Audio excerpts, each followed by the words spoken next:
Hi hello నమస్తే welcome to cues. నేను మీ సిద్ధగౌని సుదర్శన్. మేము శాంతో కలిసి ఇక మొత్తం మీద దేశంలో మరొక ఎన్నికల నగారా మోగనుంది కాదు, ఇక ఆల్రెడీ వాళ్ళు స్టార్ట్ అయిపోతుంది. అయితే దీనికి సంబంధించి మరి ఏం నగారం మోగుతుంది? ఇప్పటికే మన దగ్గర అసెంబ్లీ ఎన్నికలు అయిపోయినాయి, ఆంధ్రప్రదేశ్లో అసెంబ్లీ ఎన్నికలు అయిపోయినాయి, ఆ తర్వాత పార్లమెంట్ ఎలక్షన్స్ కూడా అయిపోయినాయి. మళ్ళీ ఇంకెక్కడ ఎన్నికల నగారా అని చెప్పేసి ఒక డౌట్ రావచ్చు. అయితే 4 రాష్ట్రాల్లో అసెంబ్లీ ఎన్నికలకు సంబంధించి ఎన్నికలు నిర్వహించాలని చెప్పేసి కేంద్ర ఎన్నికల సంఘం భావిస్తూ ఉంది. అయితే ఆ 4 రాష్ట్రాలు ఏంటి అంటే ఇక్కడ మహారాష్ట్ర, తర్వాత జార్ఖండ్, హర్యానా, ఇటు జమ్మూ కాశ్మీర్. ఈ 4 రాష్ట్రాల్లో ఎన్నికల నిర్వహణకు మొత్తం కూడా కేంద్ర ఎన్నికల సంఘం సర్వం సిద్ధం చేసింది. అయితే ఇక్కడ 3 రాష్ట్రాలు ఓకే, మరి జమ్మూ కాశ్మీర్ సంగతి ఏంటి? అయితే జమ్మూ కాశ్మీర్లో 370 ఆర్టికల్ను రద్దు చేసిన తర్వాత అప్పుడు ఇక్కడ ప్రత్యేకంగా ఎన్నికలు నిర్వహించాల్సిన అవసరం ఉన్నది అని చెప్పేసి కేంద్ర ప్రభుత్వం భావిస్తూ ఉంది. ఈ నేపథ్యంలో అక్కడ కేంద్ర ఎన్నికల సంఘం కూడా దీనిపైన కసరత్తు మొదలుపెట్టింది. 100% ఎట్టి పరిస్థితుల్లో ఇక్కడ ఎన్నికలు నిర్వహించి తీరుతామని చెప్పేసి కేంద్ర ఎన్నికల సంఘం చెప్తా ఉంది. ఈ నేపథ్యంలో అక్కడ జమ్మూ కాశ్మీర్లో కూడా ఎన్నికల నిర్వహణకు మొత్తం కూడా రంగం సిద్ధం చేసింది కేంద్ర ఎన్నికల సంఘం. అయితే విషయం ఏంది, అక్కడ మరి మెజారిటీ పీపుల్ ఎవరు ఉంటారు అంటే మెజారిటీ పీపుల్ అక్కడ ముస్లిమ్స్ అంటే సామాజిక వర్గం మెజారిటీగా ఉంటారు. అక్కడ అంటే ఇది పండిత్ ఎవరైతే ఉంటారో కాశ్మీర్ పండితులు ఎవరైతే ఉంటారో వాళ్ళు కొంత అక్కడ మైనార్టీలుగా ఉంటారు.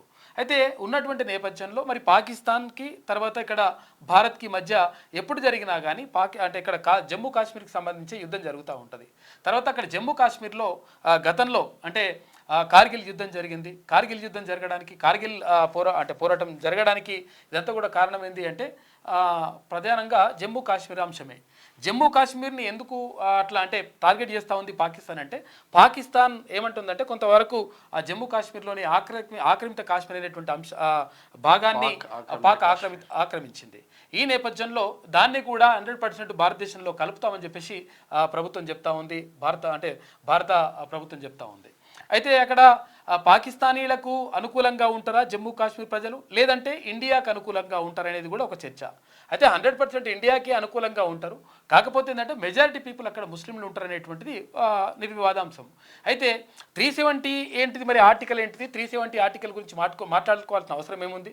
తర్వాత గతంలో అప్పుడు ముఖ్యమంత్రులు ఉండే కదా, తర్వాత ఇప్పుడు ఈ 10 సంవత్సరాల పాటు ఎందుకు ముఖ్యమంత్రులు లేకుండా ఇదంతా కూడా కొనసాగింది అనే అంశం కూడా ఒక చర్చ. అయితే ఈ 370 ఆర్టికల్ అనేటువంటిది అంటే భారతదేశానికి మొత్తానికి ఒక రాజ్యాంగం ఉంటే అక్కడ జమ్మూ కాశ్మీర్కి సంబంధించి మరొక రాజ్యాంగం అమలవుతుంది. అంటే 370 ఆర్టికల్ అదే చెప్తా ఉంది. అంటే ఈ జమ్మూ కాశ్మీర్ని భారత్లో విలీనం చేసినప్పుడు అంటే 563 సంస్థానాలు విలీనం చేసినప్పుడు అందులో భాగంగా జమ్మూ కాశ్మీర్ని కలిపేటప్పుడు అప్పుడు 3 సంస్థానాలు విలీనం కాలేదు. భారతదేశానికి స్వాతంత్రం వచ్చిన తర్వాత అన్ని సంస్థానాలను విలీనం చేసుకుంటూ వెళ్ళింది అప్పుడు జవహర్లాల్ నెహ్రూ ప్రభుత్వం.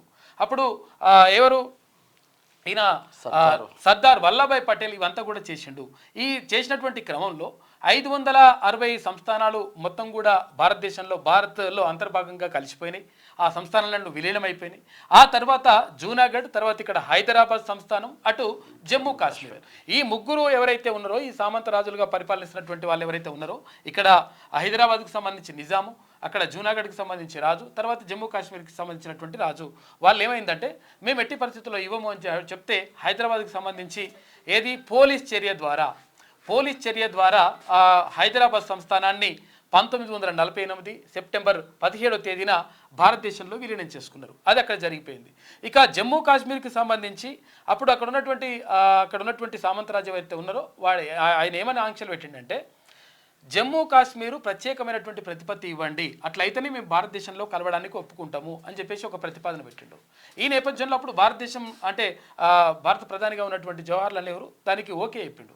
అంటే ప్రత్యేక ప్రతిపత్తి కల్పించేటువంటి మేము చూస్తాం, తర్వాత ఇక్కడ ఉన్నటువంటి పరిస్థితులకు అనుగుణంగా మేము చట్టాలను కూడా రూపొందించేటువంటి ప్రయత్నం చేస్తామని చెప్పేసి ఆయన హామీ ఇచ్చిండు. ఈ నేపథ్యంలోనే ప్రత్యేకమైనటువంటి నిబంధనలు, ప్రత్యేకమైనటువంటి ఆర్టికల్ అక్కడ కొనసాగుతూ ఉంది. అదే 370. అంటే భారతదేశానికి మొత్తం ఒక రాజ్యాంగం వర్తిస్తే అక్కడ ఉన్నటువంటి ప్రజలకు, జమ్మూ కాశ్మీర్ ప్రజలకు చాలా విషయాల్లో రాజ్యాంగానికి విరుద్ధంగా, రాజ్యాంగానికి దూరంగా చాలా విషయాల్లో వాళ్ళకు వెసులుబాటు ఉన్నది. అయితే ఈ వెసులుబాటు ఎందుకు ఉండాలి? ఒకే దేశం ఒకటే రాజ్యాంగం ఉండాలి కదా, తర్వాత ఒకటే రూల్స్ అండ్ రెగ్యులేషన్స్ ఉండాలి కదా అని చెప్పేసి భారతీయ జనతా పార్టీ అంటే ఎన్డీఏ ప్రభుత్వం భావించేసి ఎట్టి పరిస్థితుల్లో 370 ఉండడానికి వీల్లేదు అని చెప్పేసి 370ని రద్దు చేసింది ఎన్డీఏ ప్రభుత్వం.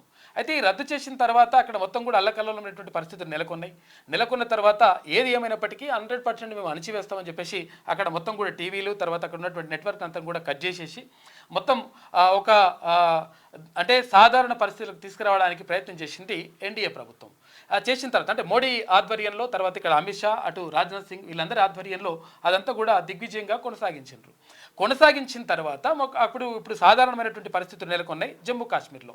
ఈ నేపథ్యంలో ఈ 10 సంవత్సరాల పాటు మొత్తం కూడా అక్కడ ముఖ్యమంత్రి లేడు, తర్వాత జస్ట్ లెఫ్టినెంట్ గవర్నర్ ఆధ్వర్యంలో అక్కడ పరిపాలన కొనసాగిస్తూ ఉన్నారు. అయితే ఇప్పుడు అక్కడ ఎన్నికలు నిర్వహించాలని చెప్పేసి కేంద్ర ప్రభుత్వం భావిస్తూ ఉంది. తర్వాత కేంద్ర ఎన్నికల సంఘం కూడా దానికి రంగం సిద్ధం చేస్తూ ఉంది. మ్యాక్సిమం అక్కడ జరిగేటువంటి అవకాశం మాత్రం ఉన్నది. అది ఇక్కడ జమ్మూ కాశ్మీర్కి సంబంధించినటువంటి అంశం.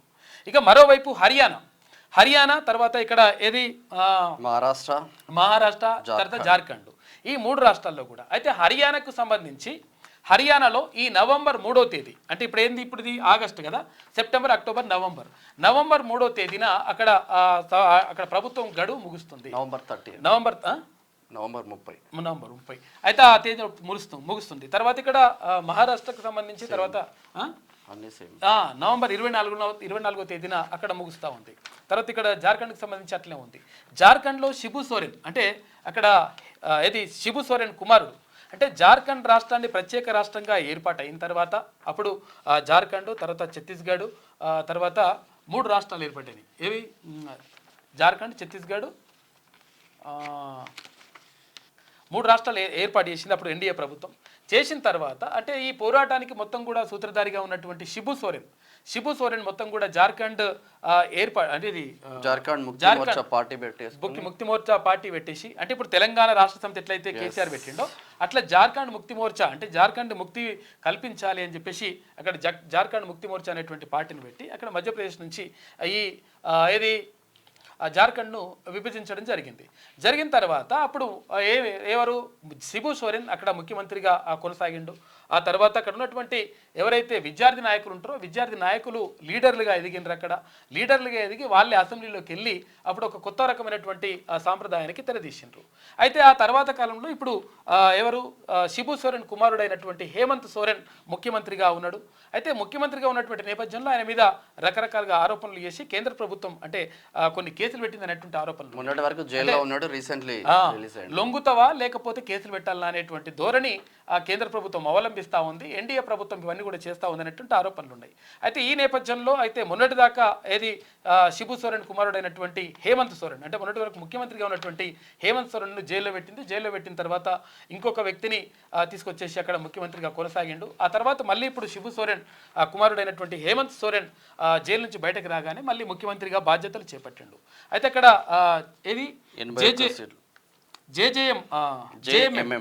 జేఎంఎం జార్ఖండ్ ముక్తి మోర్చా పార్టీ అధికారంలో ఉన్నది.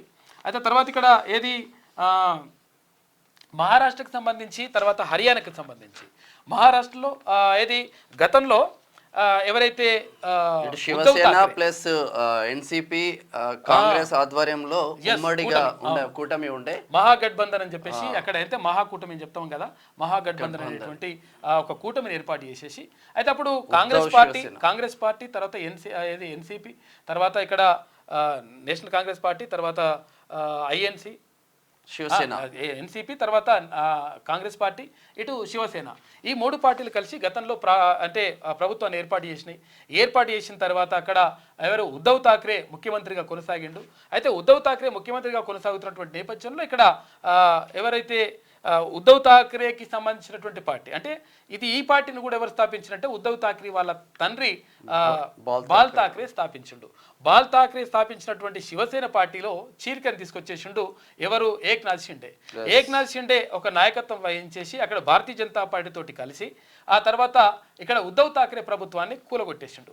పడగొట్టిన తర్వాత అక్కడ ఏక్నాథ్ షిండే ఆధ్వర్యంలో అక్కడ భారతీయ జనతా పార్టీ తర్వాత ఇక్కడ ఏక్నాథ్ షిండేకి సంబంధించినటువంటి శివసేన పార్టీ తర్వాత నేషనల్ కాంగ్రెస్ పార్టీ ఎన్సీపీ కూడా ఉంది ఉండి అంటే ఇక్కడ చిన్న చిన్న పార్టీలు కూడా చిన్న చిన్న పార్టీలతో కలుపుకొని అక్కడ ప్రభుత్వాన్ని ఏర్పాటు చేసిండ్రు. అయితే ఏక్నాథ్ షిండే ఇప్పుడు అక్కడ ముఖ్యమంత్రిగా కొనసాగుతూ ఉన్నాడు. అయితే భారతీయ జనతా పార్టీ మద్దతు పూర్తిగా ఉన్నది.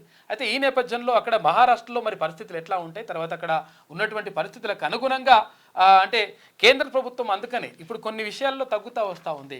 తర్వాత ఇంకోటి ఏంటంటే నిన్న ఇది స్వాతంత్ర వేడుకల్లో మాట్లాడుతూ ప్రధానమంత్రి చెప్పారు అంటే లౌకిక అనేటువంటి పదం కూడా అంటే మాట్లాడాడు. లౌకిక పౌర స్మృతిని తీసుకురావాల్సిన అవసరము ఈ భారతదేశానికి ఉన్నది. కాబట్టి లౌకిక పౌర స్మృతిని తీసుకొస్తామని చెప్పేసి ఒక మాట మాట్లాడాడు. దాంతోపాటు అంటే లౌకిక అంటే ఏంటిది, లౌకిక అంటే మత ప్రమేయం లేనటువంటి రాజ్యాన్ని స్థాపించడం. అయితే ఇప్పటి వరకు హిందువులు మాత్రమే ప్రాధాన్యం ఉండాలని చెప్పినటువంటి ఎన్డీఏ ప్రభుత్వం ఆ తర్వాత ఇప్పుడు అన్ని మతాలను సమానంగా చూడాలనేటువంటి ఒక ధోరణికి అంటే ప్రధానమంత్రి మాటల్లో కొంతవరకు మార్పు కనిపించింది. ఈ మార్పు ఎందుకు కనిపించింది అంటే ఎన్నికలు వస్తున్నాయి కాబట్టి అక్కడ ఉన్నటువంటి పరిస్థితులకు అనుగుణంగా మాట్లాడకపోతే, అక్కడ ఉన్నటువంటి జనాలకు అనుగుణంగా మాట్లాడకపోతే 100% దెబ్బపడుతుందనేటువంటి ఆలోచన ఎన్డీఏ ప్రభుత్వంలో కూడా ఉన్నట్టుగా కనిపిస్తూ ఉంది.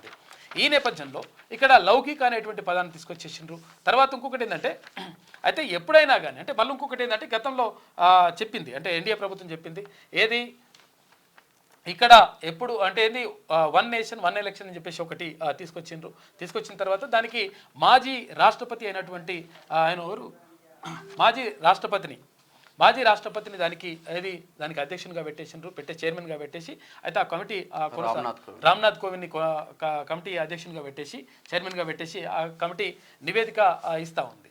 అయితే ఒకేసారి ఎన్నికలు జరగాలి, జమిలీ ఎలక్షన్స్ జరగాలనేటువంటిది ఆ ప్రతిపాదనను భారతీయ జనతా పార్టీ తర్వాత ఎన్డీఏ ప్రభుత్వం తీసుకొచ్చిన తర్వాత మరి ఒకేసారి ఎన్నికలు జరగాలంటే ఎట్లా, మరి ఆ దేశవ్యాప్తంగా ఒక్కసారి ఎట్లా జరుగుతాయి అంటే అంచెలంచెలుగా ఇప్పుడు పార్లమెంట్ ఎలక్షన్స్ ఎట్లయితే జరుగుతున్నాయో అట్లనే ఈ అసెంబ్లీ ఎన్నికలు తర్వాత పార్లమెంట్ ఎన్నికలు రెండు కూడా ఒకేసారి జరపాలనే ఉద్దేశంతో ప్రభుత్వం ఉన్నట్టుగా తెలుస్తూ ఉంది. అయితే ఇప్పటికిప్పుడు జరపడానికి వీలు లేదు. తర్వాత నియోజకవర్గాల పునర్విభజన జరగాలి. తర్వాత ఇక్కడ జనాభా ఇదంతా కూడా మొత్తం అంతా కూడా సెట్ కావాలంటే కొంతవరకు టైం పడుతున్నటువంటి సంకేతాలు వచ్చినాయి. ఈ నేపథ్యంలో పార్లమెంట్ ఎలక్షన్లు మొత్తం మీద కంప్లీట్ చేసిన తర్వాత 400 సీట్ల వరకు వస్తాయి ఎన్డీఏ కూటమికి అని చెప్పేసి అనుకుంటే 400 సీట్లు కాకుండా 300 సీట్లు కూడా దాటనటువంటి పరిస్థితి. 300 సీట్లు అంటే జస్ట్ మ్యాజిక్ ఫిగర్ అంటే భారతీయ జనతా పార్టీ సొంతంగా కనీసం ప్రభుత్వం ఏర్పాటు మ్యాజిక్ ఫిగర్ దాటనటువంటి పరిస్థితికి చేరుకున్నది. ఈ నేపథ్యంలో ఇక్కడ ఉన్నటువంటి ఏపీలో ఉన్నటువంటి తెలుగుదేశం పార్టీ, తర్వాత ఇక్కడ ఏది బీహార్లో ఉన్నటువంటి నితీష్ కుమార్ గవర్నమెంట్ అయినటువంటి జేడీఎస్ మద్దతు తీసుకొని ఇప్పుడు కేంద్రంలో ఎన్డీఏ ప్రభుత్వం ఇక్కడ అధికారంలో కొనసాగుతూ ఉంది. అయితే ఇప్పటి వరకు మొత్తం కూడా సెక్యులరిజం ఇవంతా కూడా పక్కకు పెట్టాలని చెప్పినటువంటి ఇది భారతీయ జనతా పార్టీ కానీ తర్వాత ఎన్డీఏ ప్రభుత్వం కానీ అంటే ప్రధానమంత్రి చెప్తూ వచ్చిండ్రు. అయితే ఇప్పుడు మాట మార్చడానికి కారణం ఏంటి అంటే ఒకవేళ సెక్యులర్ అనేటువంటి పదం తీసేస్తే, ఒకవేళ ఇటువట్ల లౌకికం అనేటువంటి ఆ పదం తీసేస్తే దెబ్బ పడుతుంది. కాబట్టి అందరి మన్ననలు పొందాలంటే మళ్ళీ మెజారిటీ పీపుల్ యొక్క అభిప్రాయాలు తీసుకోవాలి, దాంతోపాటు సెక్యులర్ అనేటువంటి పదాన్ని కూడా ఉంచాలని చెప్పేసి వాళ్ళు భావిస్తూ ఉన్నారు. అయితే ఈ జమిలీ ఎలక్షన్లు జరపాలని చెప్పేసి అనుకున్నారు, కాకపోతే ఇప్పుడైతే సాధ్యం కాదని చెప్పేసి నిర్ణయించింది. ఈ నేపథ్యంలోనే ఇక్కడ అసెంబ్లీ ఎన్నికలు అంటే కొన్ని రాష్ట్రాలకు జరిగినాయి, ఆ తర్వాత పార్లమెంట్ ఎలక్షన్స్ వచ్చినాయి, ఆ తర్వాత ఇప్పుడు మళ్ళీ 4 రాష్ట్రాలకు సంబంధించినటువంటి ఎలక్షన్స్ జరుగుతున్నటువంటి పరిస్థితి కనిపిస్తా ఉంది. ఇప్పుడు 4 రాష్ట్రాలకు 4 రాష్ట్రాలు అంటే 3 రాష్ట్రాలు అయితే కన్ఫర్మ్ అయినాయి. ఇంకా జమ్మూ కాశ్మీర్కి ప్రతిపాదనలు అయితే ఉన్నాయి. మరి ఈ 3 రాష్ట్రాలలో సరే జమ్మూ కాశ్మీర్తో పాటు 4 రాష్ట్రాలలో కూడా ఎటువంటి పరిస్థితులు ఉన్నాయి? మరి బీజేపీ ఎన్డీఏ ప్రభుత్వం గెలిచే అవకాశాలు ఉన్నాయా, మరి లేదు అంటే ఇండియా కూటమి మళ్ళీ పాగా వేసే అవకాశాలు ఉన్నాయా? మరి ఒకసారి చూద్దాం అసలు ఏం జరుగుతుంది, జార్ఖండ్ లో ఎట్లా ఉంది పరిస్థితులు. అయితే గతంలో ఏం జరిగింది, తర్వాత ఇప్పుడేం జరుగుతూ ఉంది, గతంలో ఉన్నటువంటి పరిస్థితులు ఏంటి, గతంలో ఏ పార్టీకి ఎన్నెన్ని సీట్లు వచ్చినాయి, తర్వాత ఇప్పుడు ఎన్నెన్ని సీట్లు వచ్చేటువంటి అవకాశం ఉంది అనేటువంటి ఒక అంచనా ప్రకారం మనం చూసేటువంటి ప్రయత్నం చేస్తాం. జార్ఖండ్ లో మొత్తం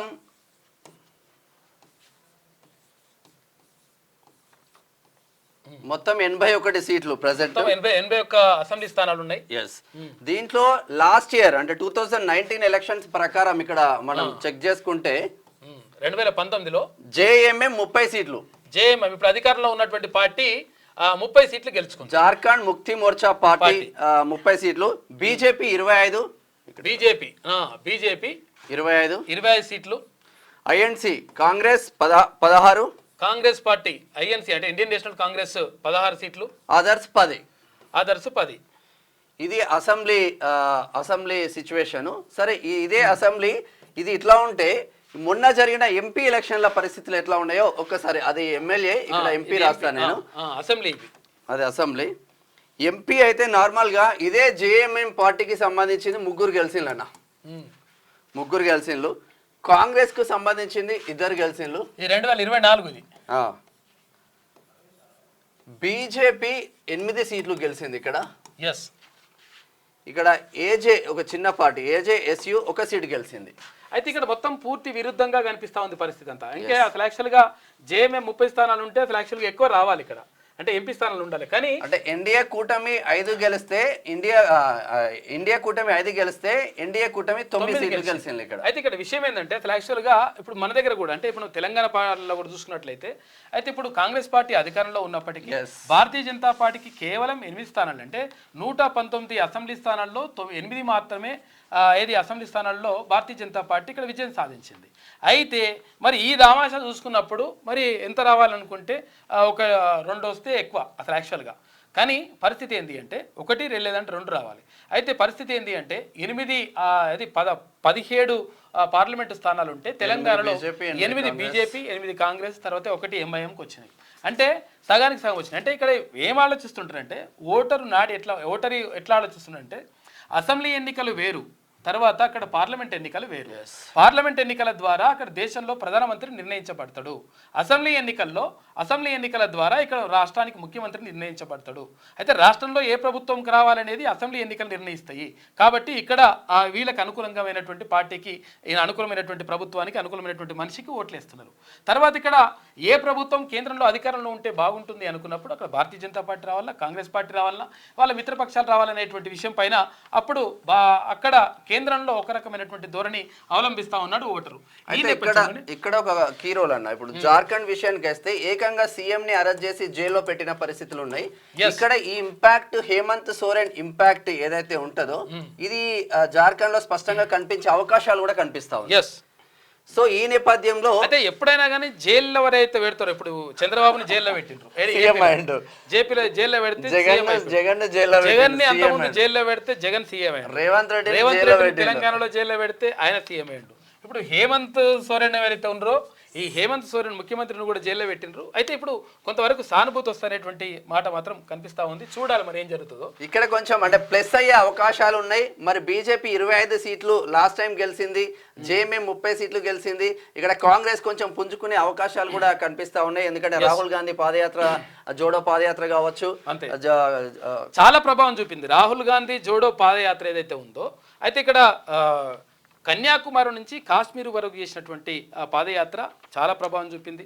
తర్వాత ఇంకొకటి ఏంటంటే అసలు యాక్చువల్గా రాహుల్ గాంధీ పైన అంటే పప్పు అని చెప్పేసి చాలామంది ఇట్లా విమర్శించేటోళ్ళు. కానీ ఇప్పుడు రాహుల్ గాంధీ పూర్తి పరిణతితోటి మంచి నాలెడ్జ్ఫుల్గా ఉంటున్నాడు. తర్వాత మెచ్యూర్డ్గా ఆలోచిస్తున్నాడు. తర్వాత విషయాలపైన అన్నిటిపైన అవగాహన చేసుకున్నాడు. కాబట్టి ఇప్పుడు ఒక మంచి మెచ్యూర్డ్ లీడర్ ఆయన దగ్గర కనిపిస్తున్నటువంటి ఒక భావన కూడా ప్రజల్లో కనిపిస్తా ఉంది. అది రాహుల్ గాంధీకి, తర్వాత కాంగ్రెస్ పార్టీకి. ఇది జార్ఖండ్ ఎన్నికల ముఖ చిత్రం. ఎవరు గెలిచినా కొంచెం మెజార్టీతో గెలిచే అవకాశాలు ఉంటాయి. సీఎం ఏకంగా సీఎం నే జైల్లో పెట్టింది కాబట్టి కొంచెం సానుభూతి అయితే జార్ఖండ్ ముక్తి మోర్చా పార్టీకి వచ్చే అవకాశం ఉంటుంది. సరే ఇది ఇట్లా ఉంటే ఒక్కసారి హర్యానా ముఖ చిత్రం చూద్దాం. హర్యానా చూసుకుంటే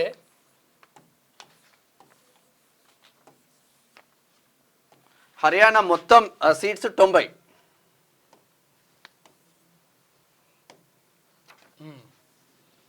హర్యానా మొత్తం సీట్లు 90. ఇది 2090. ఇప్పుడు 2019లో హర్యానాలో అసెంబ్లీకి సంబంధించి 2019లో బీజేపీ 40 సీట్లు గెలిచింది. 2019లో బీజేపీ 40 గెలిచింది. కాంగ్రెస్ 31. జేజేపీ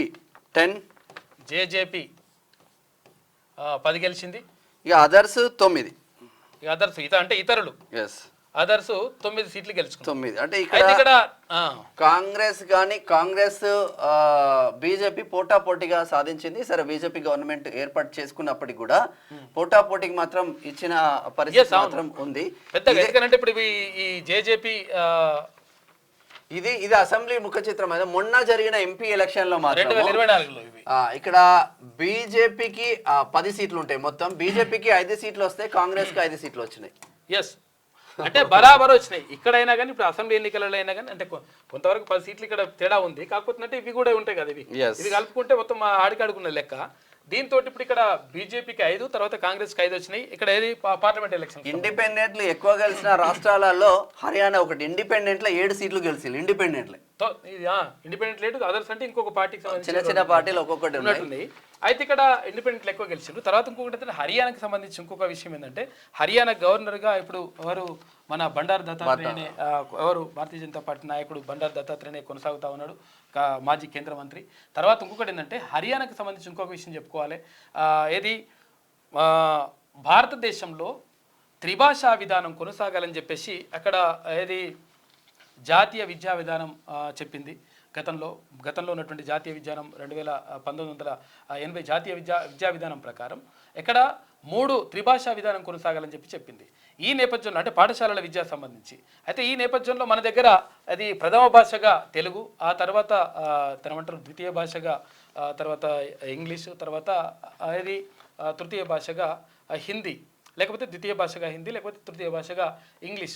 ఇట్లా మనం చదువును కొనసాగిస్తూ ఉన్నాం. అంటే తెలుగు, తర్వాత హిందీ, ఇంగ్లీష్, ఈ 3 భాషలకు సంబంధించి మన విద్యా విధానం కొనసాగుతుంది.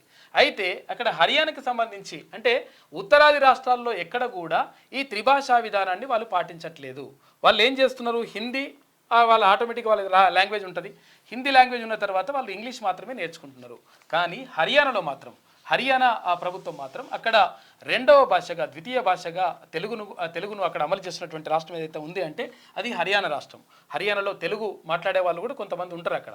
ఎందుకంటే హర్యానాలో ఇది ద్వితీయ భాషగా అంటే స్కూళ్ళల్లో చెప్పేటువంటి భాష ఏదైతే ఉంటుందో ద్వితీయ భాషగా తెలుగు కొనసాగుతూ ఉంది. అయితే ఇక్కడ ఈ హర్యానాకు సంబంధించి మొత్తం మీద ఇప్పుడు ఇక్కడ భారతీయ జనతా పార్టీకి తర్వాత కాంగ్రెస్ పార్టీకి వారైతే కనిపిస్తూ ఉంది.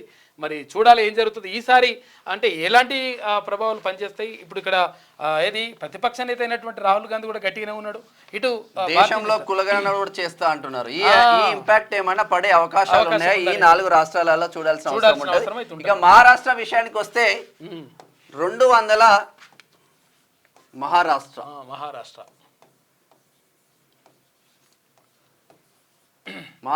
288 సీట్లు ఉంటాయి. ఇది అసెంబ్లీ 288 సీట్లు 288 సీట్లు ఉంటాయి. సరిగా ఏ పార్టీ ఎన్ని పక్కన పెడితే ఏం జరిగిందో అందరికి తెలిసిందే. తెలుసు ఇక్కడ అంటే ఎన్సిపి, ఇటు కాంగ్రెస్, తర్వాత ఇక్కడ శివసేన, ఇక్కడ ఉద్ధవ్ శివసేన, ఇది శివసేన, బీజేపీ, ఇవి కలుపుకొని ప్రభుత్వంలో ఉన్నాయి. ఇప్పుడు మహాగఠబంధన్ ప్రభుత్వంలో ఇక్కడ ఏం చేసిండ్రు, ఈ శివసేనను చీల్చి ఇలా ఏక్నాథ్ షిండేను తయారు చేసేసి, ఏక్నాథ్ షిండే ఉన్నాడు. ఏక్నాథ్ షిండే దీంట్లో శివసేనలోనే ఒక అసంతృప్త నేతగా ఏక్నాథ్ షిండే ఉన్నాడు. అప్పుడు ప్రభుత్వం ఇది ఉద్ధవ్ ఠాక్రే అంటే బాల్ ఠాక్రే కుమారుడైనటువంటి ఉద్ధవ్ ఠాక్రే అక్కడ శివసేన తర్వాత కాంగ్రెస్ తర్వాత ఎన్సీపీతో కలిసి ప్రభుత్వాన్ని ఏర్పాటు చేస్తే దాన్ని కూలగొట్టేసి ఇక్కడ భారతీయ జనతా పార్టీ ఎమ్మెల్యేలని పంపింది. తర్వాత ఇక్కడ శివసేన అన్ని 2గా చీల్చితే అక్కడ ఉన్నటువంటి ఎమ్మెల్యేలు ఇక్కడికి వచ్చేసిన తర్వాత ఇప్పుడు ఏక్నాథ్ షిండే మహారాష్ట్ర ముఖ్యమంత్రిగా కొనసాగుతూ ఉన్నాడు. అయితే ఈ నేపథ్యంలో మరి అసలు శివసేన అసలు యాక్చువల్గా ఏది బాల్ ఠాక్రే స్థాపించినటువంటిది. అయితే అసలు శివసేన వాళ్ళకు వెళ్ళలేదు. తర్వాత ఏక్నాథ్ షిండేకి అసలు శివసేన వచ్చేసింది. ఎందుకంటే ఎమ్మెల్యేలు ఇక్కడ ఎక్కువ ఉన్నారు కాబట్టి ఇక్కడ వచ్చేసింది. ఈ నేపథ్యంలో నిజంగా మరి ఇటువంటి కుట్రంతరాలు చేసింది కేంద్ర ప్రభుత్వం అనేటువంటి ఆరోపణలు ఉన్నాయి. అయితే అదే ఎన్డీఏ అక్కడ ఆరోపణలు ఉన్నప్పటికన్నా ఇంకొక విషయం మనం మాట్లాడుకోవాలి. శివసేన పుట్టిందే బాల్ ఠాక్రే, శివసేన పార్టీ స్థాపించిందే హిందువుల కోసం, హిందుత్వ ఎజెండాగానే స్థాపించిండ్రు. కేవలం ముఖ్యమంత్రి సీట్ కోసం కరడు కట్టిన కాంగ్రెస్ అంటే అంటే పడని శివసేనతో కాంగ్రెస్ తో కలిపి ముఖ్యమంత్రి సీట్ ను తీసుకున్నారు. ఇది చాలా కీలకమైనటువంటి అంశం అసలు యాక్చువల్గా. శివసేనకు తర్వాత అక్కడ ఇది కాంగ్రెస్ పార్టీకి అస్సలు పడదు. ఎందుకంటే అవి అంటే విరుద్ధమైనటువంటి భావాలు వ్యతిరేకంగానే ఇది పుట్టింది. ఒకటేమో పూర్తిగా సెక్యులరిజం అనే చెప్పేటువంటి కాంగ్రెస్ పార్టీ, తర్వాత పూర్తిగా హిందుత్వమే ఎజెండాగా ఉండాలి, స్థానికులకి అవకాశాలు కల్పించాలి అనేటువంటి ఒక ప్రత్యేక ఎజెండాతో ఉన్నది ఆ శివసేన పార్టీ. అయితే శివసేన పార్టీ మరి అటువంటి శివసేన పార్టీ భారతీయ జనతా పార్టీతో కలవాల్సి ఉండే అసలు యాక్చువల్గా నిజంగా. కానీ భారతీయ జనతా పార్టీతో కాకుండా అక్కడ ఎన్సీపీ, అక్కడ ఏది మన ఆయన ఉన్నాడు కదా శరద్ పవార్ను తర్వాత ఇక్కడ కాంగ్రెస్ పార్టీని కలుపుకొని అప్పుడు అంటే శివసేన ఉద్ధవ్ ఠాక్రే ఆ ప్రభుత్వాన్ని ఏర్పాటు చేసిండు, అక్కడ ముఖ్యమంత్రిగా కొనసాగిండు. అయితే ఇక్కడ శివసేనలోనే ఒక వర్గం అంటే దీన్ని వ్యతిరేకిస్తూ ఉంది. అంటే కాంగ్రెస్ పార్టీ మనకు అసలు పడదు, మనకు విరుద్ధమైనటువంటి భావజాలం ఉంటుంది, తర్వాత అక్కడ ఎన్సీపీతో మనకు పెద్దగా ఉండదు. మరి ఇటువంటి పరిస్థితుల్లో మనం ఎందుకు కాంగ్రెస్ పార్టీతో కలిసి పనిచేయాలి, ఎందుకు కలిసి వెళ్ళాలనేటువంటి ఒక భావన వచ్చింది. ఈ నేపథ్యంలోనే శివసేన పార్టీలో రెండుగా చీలిపోయిండ్రు, రెండు వర్గాలుగా చీలిపోయింది. ఈ చీలిపోయినటువంటి నేపథ్యంలో అక్కడ ఉద్ధవ్ ఠాక్రే ప్రభుత్వాన్ని పడగొట్టేందుకు ఇక్కడ ఎవరు ఏక్నాథ్ షిండే మొత్తం ప్రయత్నం చేసి ఇక్కడ భారతీయ జనతా పార్టీని కలుపుకొని ఆయన విజయం సాధించిండు. ఈ నేపథ్యంలో ఇప్పుడు అక్కడ ముఖ్యమంత్రిగా అది ఏక్నాథ్ షిండే కొనసాగుతూ ఉన్నాడు. అయితే ఏక్నాథ్ షిండే కొనసాగుతున్నటువంటి పరిస్థితుల్లో తర్వాత ఇప్పుడు మరి భారతీయ జనతా పార్టీకి సంబంధించినటువంటి అంతా కూడా ఏక్నాథ్ షిండే వైపే ఉన్నారు. అయితే ఇప్పుడు మరి శివసేన ఏక్నాథ్ షిండే శివసేన తర్వాత భారతీయ జనతా పార్టీ రెండు పార్టీలు కలిసి పనిచేస్తాయా, లేకపోతే ఒకటే ఎజెండా ఉంది కాబట్టి మరి శివసేన పార్టీని మొత్తం కూడా భారతీయ లాస్ట్ టైం అంటే ఎంపీ ఎలక్షన్ లో చూస్తే శివసేన ఏక్నాథ్ షిండే శివసేన ప్లస్ భారతీయ జనతా పార్టీ ప్రభుత్వంలో ఉన్నా కూడా ఎంపీ సీట్లలో మాత్రం డ్యామేజ్ జరిగింది వాళ్ళకి. 50% పైన ఎంపీ సీట్లు ఇండియా కూటమి గెలిపింది. ఎందుకంటే కారణం ఏంటి అంటే అసలు యాక్చువల్గా ఇవి రెండు హిందుత్వ ఎజెండాగా ఉన్నటువంటి పార్టీలు, ఏది శివసేన కానీ ఇటు భారతీయ జనతా పార్టీ కానీ. అయితే ఇక్కడ రెండు పార్టీలు పోటీ చేయడం ద్వారా ఏమైతుంది అయితే ఈ రెండు రకాలమైనటువంటి విభజన జరిగింది, వాళ్ళ ఓటర్లలో విభజన జరిగింది.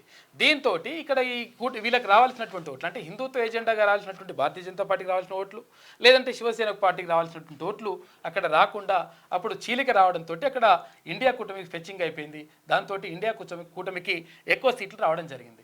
ఈ నేపథ్యంలో ఇప్పుడు అంటే మొత్తం మీద ప్రధానంగా ఈ 4 రాష్ట్రాలనే ఉద్దేశంగా పెట్టుకొని ఈ 4 రాష్ట్రాలను లక్ష్యంగా పెట్టుకొని అక్కడ కేంద్ర ప్రభుత్వం పనిచేస్తూ ఉంది. దీనికోసం అని చెప్పేసి ప్రధాని నరేంద్ర మోడీ మాట్లాడుతూ ఉన్నారు క్లియర్గా. అందుకనే స్వాతంత్ర దినోత్సవ వేడుకల్లో ఈ అంశం తీసుకొచ్చిండు. ఏమన్న అంశం తీసుకొచ్చిండు? లౌకిక పౌరస్మృతి ఉండాలి.